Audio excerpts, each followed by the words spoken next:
Hello dear students, मैं राहुल राज और मैं आप लोग का स्वागत करता हूं अपने इस वीडियो में। इस वीडियो के माध्यम से हम लोग क्लास 9 पॉलिटिकल साइंस एनसीईआरटी देख रहे हैं, जिसमें हम लोग फीचर्स ऑफ डेमोक्रेसी पढ़ रहे हैं। और इससे पहले वाले वीडियो में हमने डेमोक्रेसी क्या होता है, then democracy and non democratic country में क्या डिफरेंस है, फीचर्स ऑफ डेमोक्रेसी क्लियर है, और डेमोक्रेसी कंट्री का features with case study discussion start किए हैं। जिसमें पहला फीचर था, ऊपर में देखिए, पहला फीचर था major decision taken by the elected member. इसको हम लोग पाकिस्तान के रेफरेंस में पढ़े थे कि पाकिस्तान में आर्मी रूल आ गया था, तो वहाँ पर ये डेमोक्रेटिक कंट्री नहीं कह सकते थे उस समय, जब जनरल परवेज मुशर्रफ गद्दी पर यानी थ्रोन पे बैठे हुए थे, शासन में थे, प्रेसिडेंट थे। अब हम लोग क्या करेंगे, उसी को कंटिन्यू करते हुए हम लोग सेकेंड फीचर्स को देखेंगे। ठीक है, सेकेंड फीचर ऑफ डेमोक्रेसी हम लोग देखेंगे। और ये सेकेंड फीचर ऑफ डेमोक्रेसी जो है, आप टॉपिक डालिए, कल के हिसाब से आप लोगों को बोले थे खुद से लिख लेने के लिए, ये भी आपको खुद से ही लिखना पड़ेगा, क्योंकि इसमें एक एक पॉइंट इंपॉर्टेंट है, हर एक पॉइंट एक फैक्ट है। एक्चुअली टॉपिक जो है वो है free and fair election, topic जो है फ्री एंड फेयर इलेक्शन है, बट इसमें जो जो पॉइंट यहाँ गिवन दिख रहा है आपको, वो सभी पॉइंट कहीं ना कहीं क्या है, फैक्ट है। वो सभी पॉइंट कहीं ना कहीं क्या है, फैक्ट है। इसलिए मैं इस कहानी को समझा रहा हूँ कि कैसे हम लोग चाइना और एक एग्जांपल मैक्सिको का देंगे, दो कंट्री का एग्जांपल देंगे जहाँ पर इलेक्शन तो होती थी बट इलेक्शन फ्री और फेयर नहीं था। फ्री मतलब स्वतंत्र होता है, फेयर मतलब स्वच्छ होता है, यानी कोई इसमें रॉन्ग प्रैक्टिसेज ना हो, ज़्यादा पैसा ना चले, भ्रष्टाचार ना चले, दबाव में आके वोट ना दे, वोट अपने मन से दे। उसे बोलते हैं फ्री एंड फेयर इलेक्शन, जो इंडिया में होती है। तो चलते हम लोग चाइना के केस स्टडी को करते हैं कि क्या चाइना में फ्री और फेयर इलेक्शन था, या फ्री और फेयर इलेक्ट्रल कंपटीशन होता था। और फ्री और फेयर का मतलब होता है वहाँ लोगों के पास ऑप्शन होना चाहिए कि मेरा मन कर रहा है ABCD पार्टी और ABC कैंडिडेट को देने का, तो वैसा ऑप्शन होना चाहिए। अगर एक पार्टी है और कैंडिडेट में भी ऑप्शन नहीं है, तो भी फ्री और फेयर इलेक्शन कंसिडर नहीं किया जाएगा।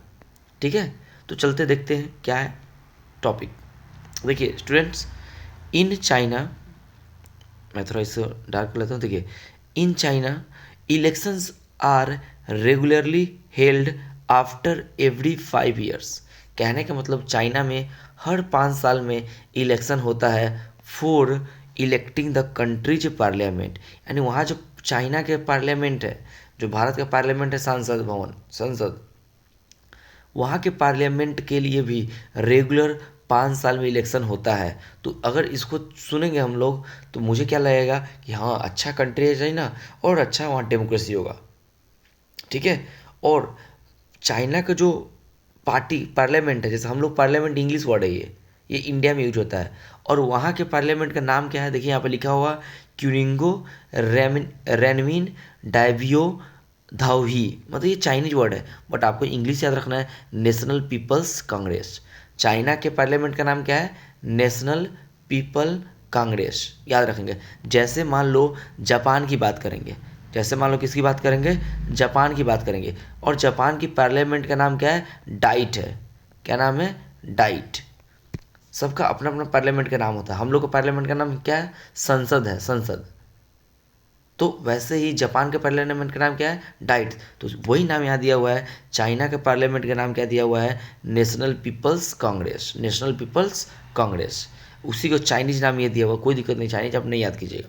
ठीक है, यानी कहने का मतलब, इस जो पैसेज को हम लोग यहाँ तक जो डिस्कशन किए, यहाँ तक देखिए, ये बोला, इसमें क्या सीखे आप लोग, इसमें यही सीखे कि चाइना के जो पार्लियामेंट है, नेशनल पीपल्स कांग्रेस, उसके लिए रेगुलर 5 साल में इलेक्शन होता था। अच्छी बात है, होता है। चलिए आगे पढ़ते हैं, क्या प्रॉब्लम है वो आगे पता चलेगा। देखिए वहाँ तक नोट कर लीजिएगा, लिखिएगा केस ऑफ चाइना, लिखिएगा regular election held in China to elect a parliament national people's congress, ऐसे लिख लीजिएगा।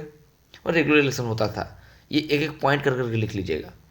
केस ऑफ चाइना एक पॉइंट, फिर जब दूसरा पॉइंट को समझते हैं तो बताएंगे लिखने के लिए। देखो अब क्या है, चाइना की एक खासियत है, जैसे हम लोग देखते हैं 245 कैंडिडेट हम लोग चुनाता है क्या इंडिया में, तो चाइना में अप्रॉक्स 3000 रिप्रेजेंटेटिव को इलेक्ट करके पार्लियामेंट भेजा जाता था, मेंबर्स को इलेक्ट किया जाता था।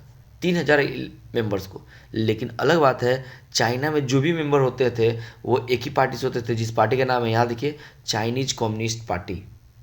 तो देखो जैसे यहाँ बहुत सारे पार्टीज हैं, जैसे बीजेपी है, कांग्रेस है, लोजपा है, आरजेडी है, जेडीयू है, एंड बहुत सारे पार्टी है इंडिया में। तो ऑप्शन है लोगों के पास कि हाँ मुझे इसको मन कर रहा है, इसको मन कर रहा है, इसको मन कर रहा है, इसको जिसको मन कर रहा है उसको वोट देंगे। लेकिन चाइना में पार्टी का ऑप्शन नहीं है, एक ही पार्टी है चाइना में, Chinese communist party of China, ऐसे ही बोल सकते हैं। यानी चाइना में सिंगल पार्टी सिस्टम चलता है। जैसे अमेरिका में डबल पार्टी सिस्टम चलता है, बाई पार्टी सिस्टम चलता है। जैसे एक है डेमोक्रेटिक पार्टी, एक है डेमोक्रेटिक पार्टी, और एक है कौन सा पार्टी, एक है रिपब्लिक पार्टी, यानी रिपब्लिकन पार्टी। तो लेकिन चाइना में एक ही पार्टी है, और जो भी कैंडिडेट्स एज ए पार्लियामेंट खड़ा होते हैं वहाँ पे, उनको एक ही पार्टी से अप्रूवल लेना पड़ता है। अप्रूवल मीन्स द टिकट लेना पड़ता है communist party of China. Communist party of China जिस भी पर्सन को क्या करेगा, खड़ा कर देगा, वही पर्सन वोट में खड़ा होगा। चाहे अभी देखिए आप ए या बी या सी या डी जो भी खड़ा हुआ है, ऑप्शन देखिए, आपके पास ए ऑप्शन है, आपके पास बी ऑप्शन है, सी ऑप्शन है, डी ऑप्शन है। आपके पास 4 कैंडिडेट है आपके क्षेत्र में खड़ा हुआ चाइना में, लेकिन चारों का अप्रूवल मिला है कम्युनिस्ट पार्टी ऑफ चाइना से। एक चीज़ बताइए, आप किसी को वोट दीजिएगा, सरकार तो एक ही पार्टी की बनेगी, तो सरकार में कोई चेंजिंग नहीं होगा, वहाँ के गवर्नमेंट में कोई चेंजिंग नहीं होगा। सिंगल पार्टी सिस्टम है चाइना में। तो देखिए यहाँ पे लिखा है, क्या लिखा हुआ है यहाँ देखिए, लिखा हुआ है the national people's congress has the power to appoint the president of China of the country. यानी चाइना में जो प्रेसिडेंट है, चाइना में जो प्रेसिडेंट है सी जिनपिंग है अभी, सी जिनपिंग चाइना का प्रेसिडेंट है अभी। तो चाइना में जो प्रेसिडेंट है, जो चाइना में जो क्या है, प्रेसिडेंट है, उसको कौन प्रेसिडेंट बनेगा डिसाइड करने का वहाँ पार्लियामेंट का अथॉरिटी है। और पार्लियामेंट क्या है, नेशनल पीपल्स कांग्रेस। आप लिखिएगा अगला लाइन कि national people's congress appoint the president of China. Second line आते हैं, it has nearly 3,000 member elected from all over China. यानी टोटल चाइना में, ऑल ओवर चाइना में, पूरे चाइना में अप्रॉक्स 3,000 मेंबर्स को क्या किया जाता है, इलेक्ट किया जाता है। भाई इंडिया के कंपेयर में ज़्यादा है, इंडिया में 545 ही है, लोकसभा में मैक्सिमम 550 है। देखिए कहाँ 3,000, 6 गुना है इंडिया का। तो अगला पॉइंट लिखिएगा, लिखिए approx 3,000 members are elected in parliament of China. Approx 3,000 members are elected in parliament of China. China के पार्लियामेंट में अप्रॉक्स 3,000 लोग क्या होते हैं, इलेक्ट होते हैं। चलिए आगे हम लोग समझते हैं। देखिए क्या है यहाँ पे, some members are elected by the army. वहाँ ऐसा देखा गया है कुछ मेंबर्स को इलेक्ट करता है आर्मी, छोड़िए कोई दिक्कत नहीं है। बिफोर कंटेस्टिंग में होता पार्टिसिपेट करना इलेक्शन में। Before contesting elections a candidate needs the approval of Chinese communist party. यानी किसी भी पर्सन को खड़ा होना होगा, तो वहाँ उसको किसी भी पर्सन को खड़ा होना पड़ता है, तो उसको अप्रूवल लेना पड़ता है किस चीज़ से, चाइनीज कम्युनिस्ट पार्टी से। चाइनीज कम्युनिस्ट पार्टी से क्या लेना पड़ेगा, अप्रूवल लेना पड़ेगा। तो एक लाइन लिखिए, अगला लिख लिए, every candidate must need approval from Chinese communist party before election. यानी इलेक्शन में खड़ा होने से पहले प्रत्येक आदमी को वहाँ लेना पड़ेगा, इससे परमिशन लेना पड़ेगा, यानी टिकट लेना पड़ेगा। अगर हम किसकी भाषा में बात करें, इंडिया की भाषा में बात करें तो पता चल गया होगा। Only those who are members of Chinese communist party और 8th 11 parties allied to it allowed contest in the election held in 2002 और 2003। यानी 2002 और 2003 में जो इलेक्शन हुआ था चाइना में, उसमें वही मेंबर खड़ा हो सकता था जिसको कम्युनिस्ट पार्टी ऑफ चाइना या 8 स्मॉलर पार्टीज, यानी एक कम्युनिस्ट पार्टी ऑफ चाइना है और 8 और पार्टी है, ये सब एक दूसरे में एलाइड है। मतलब जैसे गठबंधन की सरकार करते हैं, कोलिशन गवर्नमेंट का, तो ये सब मिलकर काम करता है। छोटा छोटा 8 पार्टी है चाइना में, बट ये सब भी किसके साथ है, कम्युनिस्ट पार्टी ऑफ चाइना के साथ है। तो 2002 और 2003 में जो इलेक्शन हुआ था, उसमें इससे अप्रूवल लेना पड़ता था। तो देखिए, the government is always form by the communist party of China. लिखिए लास्ट में, hence the government is always form in China by communist party. China में जो भी गवर्नमेंट बनती है वो हमेशा जो भी गवर्नमेंट बनती है वो हमेशा किससे रिलेटेड होती है? चाइनीज कम्युनिस्ट पार्टी से होती है।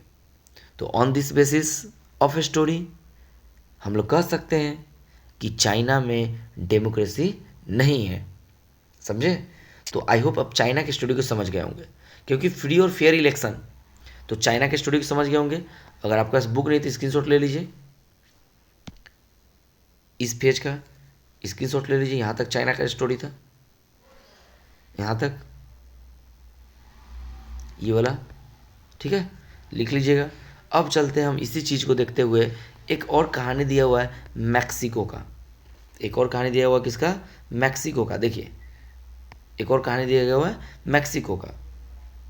चलिए अब थोड़ा हम लोग डिस्कशन करते हैं मैक्सिको की कहानी, यानी कौन से बेसिस पे हम लोग बोल सकते हैं मैक्सिको में डेमोक्रेसी नहीं था। देखिए सिंस, ठीक है, सिंस इट्स इंडिपेंडेंस इन 1930, यानी मैक्सिको जो है, यानी मैक्सिको जो है यानी मैक्सिको जो है कब इंडिपेंडेंट हुआ था? तो 1930 में इंडिपेंडेंट हुआ था। तब से held election after every 6 year, तो मैक्सिको में एवरी 6 ईयर के बाद क्या होता है? इलेक्शन होता है। यानी 1930 में मैक्सिको फ्रीडम हुआ था। उसके बाद प्रत्येक 6 6 साल पे, प्रत्येक 6 6 ईयर्स पे वहाँ इलेक्शन हो रही है। मतलब in Mexico regular election held to elect the president. किसको इलेक्ट करने के लिए? To elect the president. तो आप एक टॉपिक और डालिए, स्टोरी ऑफ मैक्सिको लिखिए। In Mexico regular election held every 6 years to elect the president. चलिए अच्छी बात है, यहाँ तक तो पॉजिटिव है। The country has never been under a military or dictators rule, यानी मैक्सिको, देखिए मैक्सिको के बारे में, पाकिस्तान नहीं है कि वहाँ आर्मी का रूल आ जाएगा, मिलिट्री का रूल आ जाएगा या डिक्टेटरशिप आ जाएगा, नहीं। तो लिखिए अगला line, in Mexico military or dictators rule never applied. Mexico में मिलिट्री का रूल और डिक्टेटर्स का रूल कभी भी अप्लाइड नहीं हुआ। तो कहिए सर यहाँ भी तो अच्छा बात है। देखिए आगे खड़ा पता चलेगा, बट क्या है, एक मिनट, हाँ, बट अनटिल 2000, यानी 2000 तक, अभी 2026 चल रहा है, 2000 एवरी इलेक्शंस वाज वोन बाई, लेकिन 1930 से जो इलेक्शन हो रहा था रेगुलर 6 मंथ पे, सॉरी 6 साल पे, तो वहाँ हमेशा एक ही पार्टी जीतता था, और वो पार्टी का नाम था पार्टी कॉल्ड PRI। मतलब 2000 तक, कब से?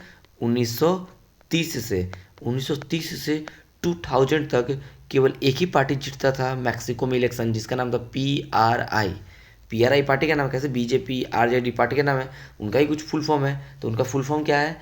Institutional revolutionary party, revolutionary party, यानी इंस्टीट्यूशनल रिवोल्यूशनरी पार्टी इसका नाम है। PRI का फुल फॉर्म, जो मैक्सिमम लगातार जीते रहा 2000 तक।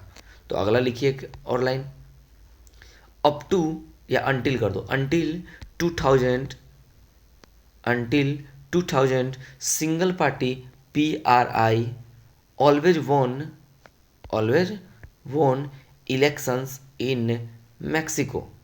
PRI का फुल फॉर्म नोट में लिख लीजिएगा ये वाला, ठीक है, ये वाला फुल फॉर्म लिख लीजिएगा नोट में, क्योंकि हो सकता है 9th क्लास में पढ़ रहे हैं आप तो आपसे पूछ ले। चलिए आगे बढ़ते हैं। यानी लगातार सोच रहे हैं 1930 से 70 साल, 70 साल गवर्नमेंट चेंज नहीं हुआ, केवल PRI का पार्टी का था। मतलब जरूर दाल में कुछ काला है, या पूरा दाल ही काला हो सकता है। 70 साल बहुत बड़ा होता है, कोई बच्चा जन्म लेके मर जाएगा 70 साल में, समझे? चलिए आगे बढ़ते हैं। देखिए oppositions parties, opposition party did contest in elections, यानी PRI पार्टी जो था वो रूलिंग पार्टी था, जो रूल करता था। इसके अलावा भी इसमें कौन सा पार्टी था? अपोजिशन पार्टी था। बट ये अपोजिशन पार्टी कभी जीता नहीं आज तक। भाई ऐसा नहीं हो सकता कभी, but never manage to win, मतलब अपोजिशन पार्टी कभी जीता नहीं। तो लिखिए अगला एरो मार्क देखें, opposition party never win in Mexico, opposition party never win in Mexico, नहीं जीता। देखिए जितने देगा तब ना जीतेगा भाई साहब। चलिए आगे बढ़ते हैं। देखिए, the PRI was known to use many dirty tricks to win the election. दाल में काला अब स्टार्ट हुआ कि जो PRI पार्टी था मैक्सिको का, वो इलेक्शन जीतने के लिए डर्टी ट्रिक्स अपनाते थे। डर्टी ट्रिक्स मतलब क्या हुआ, उसको समझाते हैं। वो क्या करता था ना, वो गवर्नमेंट के जितने भी ऑफिसर्स होते थे, जितने भी गवर्नमेंट स्कूल के टीचर्स होते थे, जितने भी मीडिया होते थे, वो सबको पार्टी में बुलाता था, पार्टी मीटिंग में बुलाता था और कहता था मेरे अकॉर्डिंग काम करो, वरना सैलरी कट कर देंगे, वरना आपको डिसअपॉइंट कर देंगे, प्रमोशन रोक देंगे, जॉब से निकाल देंगे, कोई गलत केस में फंसा देंगे। मतलब डरा धमका कर। और गवर्नमेंटल स्कूल के टीचर को कहता था कि पेरेंट्स को मीटिंग बुलाइए और पेरेंट्स को कहिए कि मुझे PRI पार्टी को ही वोट दे, अन्यथा बच्चा का फ्यूचर खराब कर देंगे। यही सब गलत कार्य कर करके PRI पार्टी हमेशा 70 साल तक लगातार मैक्सिको में जीतते रहा। तो देखिए आगे लिखा हुआ है, all those who were employed in the government offices had to attend its party meeting. मतलब जितने भी गवर्नमेंट ऑफिसर्स थे उसको PRI के पार्टी मीटिंग में जाना पड़ता था। यानी वहाँ के DM, वहाँ के STM, वहाँ के BDO, वहाँ के CO, वहाँ के जितने भी गवर्नमेंटल ऑफिसर थे सबको मीटिंग में आना पड़ता था। ऐसा इंडिया में नहीं होता है। Teachers of government schools use to force parents to vote for the PRI। मतलब सरकारी स्कूल के टीचर पेरेंट्स को कहते थे, स्टूडेंट के पेरेंट्स को कहते थे कि PRI पार्टी को वोट दो। तो क्या गलत काम नहीं है क्या? ठीक है, तो लिखिए, government officers are are are forced to attend PRI party meeting, and government school teacher force parents to vote for PRI नहीं, PRI। तो आई होप यहाँ तक समझ गए होंगे। फिर से देखिए और क्या खराबी है वहाँ पे, मैक्सिको में खराबी देखते हैं और क्या खराबी है। देखिए फिर से, मीडिया लार्जरी मतलब बृहद पैमाने पे ignored the activities of opposition political parties except to criticise them. यानी वहाँ की मीडिया भी सरकार से बिक गई थी। Media largely ignored the activities of the opposition political parties except to criticise them.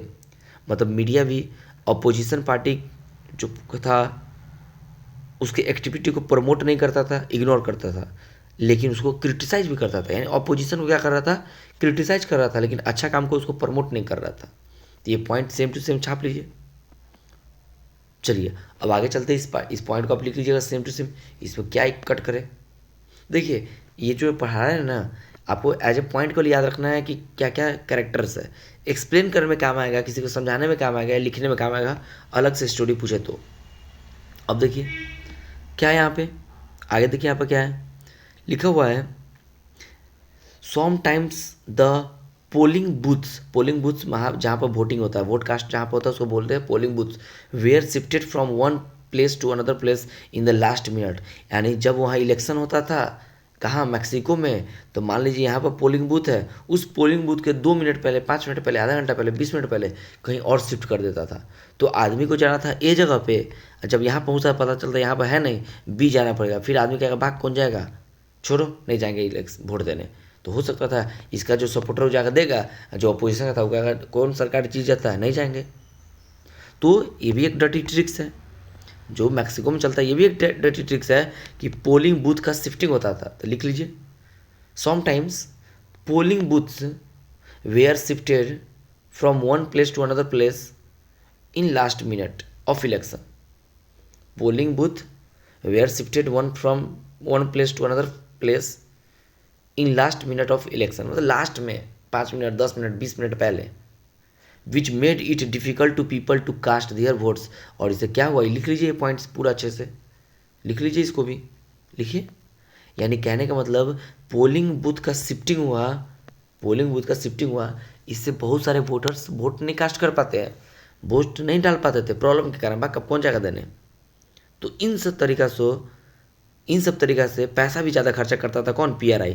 The PRI spend means खर्च करना a large some of money, यानी ज़्यादा से ज़्यादा पैसा खर्चा करता है इन कैंपियन फॉर इट्स कैंडिडेट, यानी करोड़ों के करोड़ों पैसा खर्चा कर रहा है, मिलियंस ऑफ डॉलर खर्चा करता था अपने पार्टी को जिताने के लिए, अपने पार्टी को जिताने के लिए।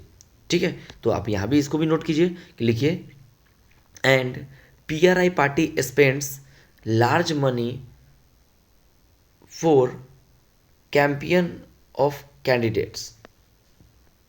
तो आई होप मैक्सिको और चाइना के एग्जाम्पल आप देखे होंगे, तो दोनों में आप देख के कह सकते हैं कि दोनों में फ्री एंड फेयर इलेक्शन नहीं था, ना मैक्सिको में और ना ही चाइना में। इस बेसिस पर आप कह सकते हैं कि चाइना में डेमोक्रेटिक इलेक्शन नहीं हुआ। तो आई होप, मैं फ़िलहाल वीडियो 20 मिनट का हो चुका है अप्रॉक्स, तो मैं यहीं पे होल्ड करता हूँ। नेक्स्ट वीडियो में इसके बाद मतलब यहाँ तक मैं आप लोगों को पढ़ा दिया हूँ, नेक्स्ट वीडियो में इसका कंक्लूजन भी ड्रॉ कर, अभी क्या बोलते हैं, अभी ये जो है ना सेकेंड जो कैरेक्टर्स है वो इन नहीं हुआ है, अभी सेकेंड कैरेक्टर में ये इतना बाकी है, अभी देखिए ये इतना बाकी है, ये सेकेंड कैरेक्टर का ये पोर्शन है ये वाला, तो ये मैं पढ़ा दूंगा सेकेंड कैरेक्टर का। तब हम लोग कल थर्ड कैरेक्टर नेक्स्ट वीडियो में देखेंगे, 1 person 1 vote 1 value, 1 person 1 vote 1 value, it is also the third features of democracy. ठीक है, ये थोड़ा छोटा सा है, और उसके बाद हम लोग देखेंगे rule of law, respect for rights, मतलब लॉ एंड ऑर्डर चलता है कि नहीं। यहाँ एग्जाम्पल देखेंगे, जिम्बाब्वे का एग्जाम्पल देखेंगे, देखिए यहाँ एग्जाम्पल जिम्बाब्वे का देखेंगे। और जब हम ये पढ़ाएंगे आप लोग को 1 पर्सन 1 वोट 1 इलेक्शन, तो वहाँ कुछ कंट्री का इलेक्शन देखेंगे, जैसे सऊदी अरबिया देखेंगे, एस्टोनिया देखेंगे, जैसे फिजी देखेंगे। तो इन बेसिस पर हम लोग कुछ ही कंट्री के एग्जाम्पल ले लेंगे, टॉपिक को समझेंगे। तो आई होप आप ये समझे होंगे। क्लास नाइन्थ का पॉलिटिकल साइंस का वीडियो चल रहा है, और अपने फ्रेंड्स को भी इसको क्या करें, शेयर करें। ठीक है स्टूडेंट्स, मिलते हैं किसी अनदर वीडियो में, नेक्स्ट वीडियो में। तब तक आप बने रहिए मेरे यूट्यूब चैनल के साथ। जय हिंद।